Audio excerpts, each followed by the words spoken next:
Uncle 10টা টাকার বাদ দেন না। কি এটা কি মগের মূল্য পাইছস? 10 টাকার কি বাদ হয়? এই তুই এখান থেকে যা, 10 টাকার কোনো বাদ হয় না। আঙ্কেল আমি তো মাগনা চাচ্ছিলাম, আমি তো 10 টাকার বাদ কিনতে আইছি। ওরে বাপ রে বাপ, ফকিনের মুখে আবার বড় কথা। তুই যে ভাত নিবি, ভাতের লগে মাছ মাংস নিবি। তুই যদি মাছ মাংস নেস তাহলে টাকা দে। আঙ্কেল আমি বললামই তো, আমার কাছে 10 টাকা ছাড়া আর কোনো টাকা নেই। আপনি একটা কাজ করেন, আমারে শুধু 10 টাকারই বাদ দেন।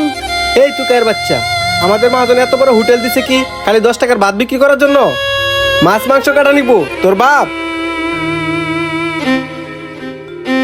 আচ্ছা ভাই, দিতে বলতাছি। এই খারুল, ওখানে কি করতেছিস? ভিতরে পানি চাইতেছে, পানি দে। ঠিক আছে মহাজন, দিতেছি। এই তুকার বাচ্চা, তুই এখান থেকে যা তো, তুই আমার আর বিরক্ত করিস না। আঙ্কেল ওই যে আপনার মহাজন, আপনার মহাজনকে বলেন সে আমাকে 10 টাকার বাদ দিবে। কি আমার মহাজনকে বলবো?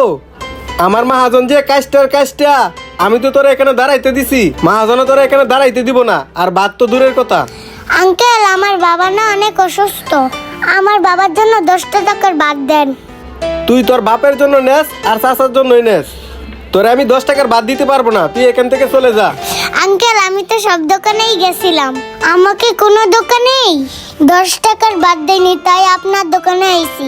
আঙ্কেল আমাকে ফিরিয়ে দিয়েন না, দেন না 10টা টাকার বাদ। তুই আজকে আইসিস, আমি তো তোরা ভালো করেই চিনি। তুই 10 টাকার ভাতের জন্য এখানে প্রতিদিনই আসিস, আর আমি তো 10 টাকার ভাত বিক্রি করে তোর কাছে মহাজনের কোনোভাবে লস করতে পারি না। আঙ্কেল 10টা টাকার বাদ দিলে কি এমন লস হবে আপনাদের? কি ব্যাপার, ওইখানে কিসের এত চিল্লাপালা হতেছে? যাই তো দেখি একটু কি হয়েছে ওইখানে। এই তুকাই, তোর কাছে আমি 10 টাকার ভাত বিক্রি করতে পারবো না, আর তোর সাথে আমার কথা বলার এত সময় নাই। তুই আমার দোকানের সামনে তো যা। মামুনি ওঠো, কি ব্যাপার, তুমি ওকে ঢাকা মারলা কেন? আরে মহাজন আর বইলেন না, এই তুকার বাচ্চা প্রত্যেকটা দিন আইসা আমার 10 টাকার ভাতের লাগে বিরক্ত করে। আরে মামুনি, তুমি কাঁদতেছো কেন? মামুনি তুমি এভাবে কান্দো না। আর খাইরুল 10 টাকার ভাত বিক্রি করলে কি হইতো? মহাজন আপনি বলেন 10 টাকার ভাত আমি কেমনে বিক্রি করি? কেন 10 টাকার ভাত বিক্রি করলে কি এমন ক্ষতি হইতো? মহাজন আমি যদি 10 টাকার ভাত বিক্রি করি, হোটেল চালাবেন কিভাবে আর আমাদের চালাবেন কিভাবে? আর মহাজন আপনার তো অনেক লস হয়ে যাবে। খাইরুল, এই হোটেলটা আমি চালাই, এই হোটেলের মালিক আমি, ঠিক আছে? তুমি না। শোনো খাইরুল, হোটেলে লাভ হোক কিংবা লস হোক সেটা আমি বুঝে নেবো। তুমি কেন এরকম একটা পিচ্ছি মেয়ের শরীরে হাত তুললা? শোনো খাইরুল, তুমি যে আজকে ঘটনাটা ঘটাইছো, নেক্সট টাইম যেন এরকম ঘটনা আমার চোখে আর না পড়ে, বুঝতে পারছো খাইরুল? আর মামুনি কি লাগবে তোমার, তুমি আমাকে বলো, আমি তোমাকে দিতে বলতেছি। আঙ্কেল আমার তেমন কিছু লাগবে না, আমার 10 টাকার বাদ দিলেই হবে।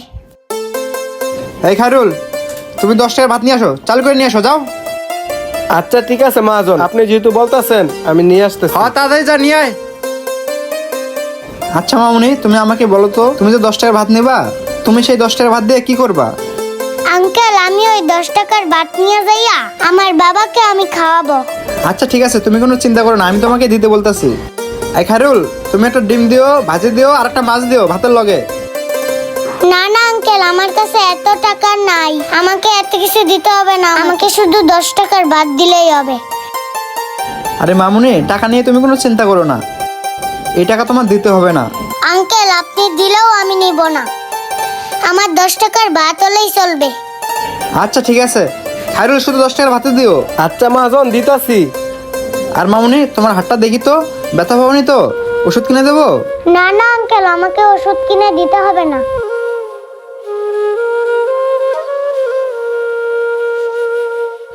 মহাজন এই যে 10 টাকার ভাত।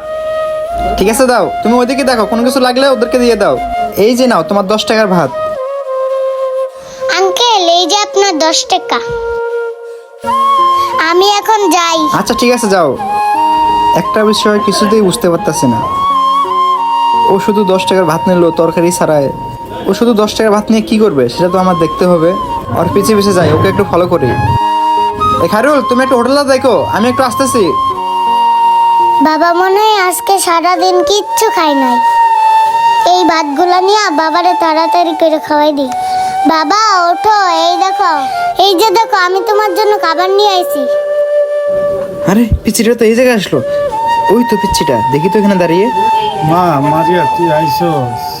হ্যাঁ বাবা আমি আইছি, এই যে দেখো বাবা আমি তোমার জন্য ভাত নিয়ে আইছি। হায় আল্লাহ, মানুষের এত কষ্ট। আল্লাহ, বাবা তুমি ওষুধ খাইছো? না রে মা, এখনো খাই নাই। খিদে আমার পেটটা জ্বলে যাইতেছে রে মা। হায় রে আল্লাহ, আমরা না কতই খাবার অপচয় করি, আর এই লোকটার ক্ষুধার জ্বালায় নাকি পেট জ্বলে ঘুরে যাইতেছে। আল্লাহ, আজকে এমন করুণ দৃশ্য দেখতে হবে, এটা আমি কখনো ভাবতেই পারিনি। মা রে, আমার একটু খাওন দে, আমি আর পারতাছি না রে মা। আমার জন্য কোনো খাবার জোগাড় করতে পারছিস রে মা? আহারে, মানুষের এত কষ্ট, মানুষের এত কষ্ট দেখে আমার চোখ দিয়ে পানি চলে আসতেছে। মানুষ কিভাবে এত কষ্ট করে জীবন যাপন করে, আল্লাহ এদের কষ্ট দেখে আমার নিজেরই বুকটা ফিরে যাচ্ছে। হে বাবা, এই যে দেখো শুধু ভাত নিয়ে আইছি, তরকারি আনতে পারিনি। তুমি বসো, আমি তোমাকে খাওয়াই দিতাম। বাবা তুমি বসো, আমি ভাতগুলো পলিথিন থেকে বের করে নিই। মামুনি। আঙ্কেল আপনি? হ্যাঁ আমি।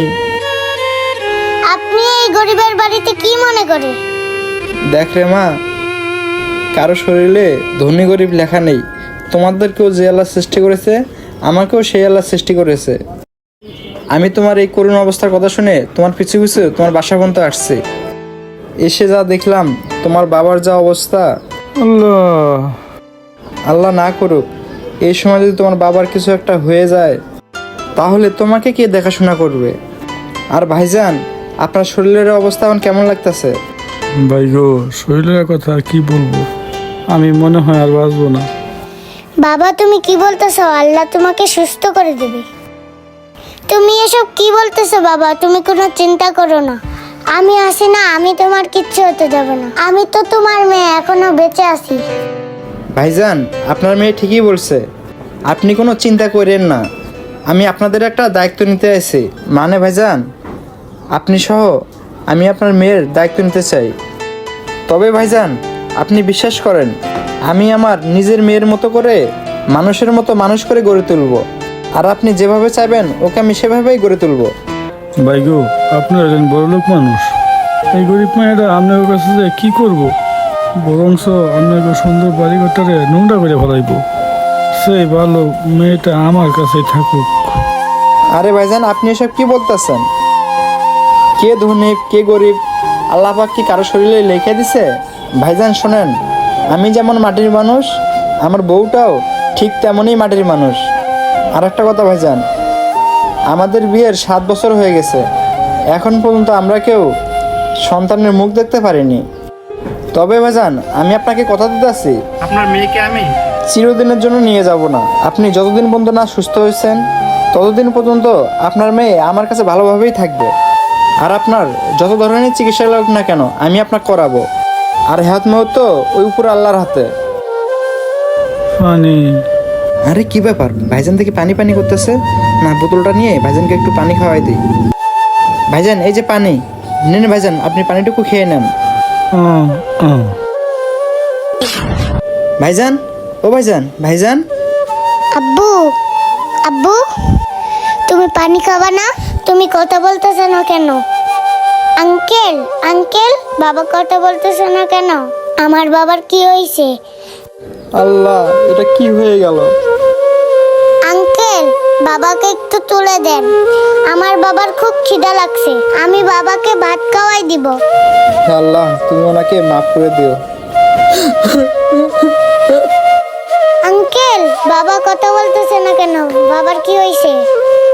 বাবা, বাবা তুমি কথা বলো বাবা।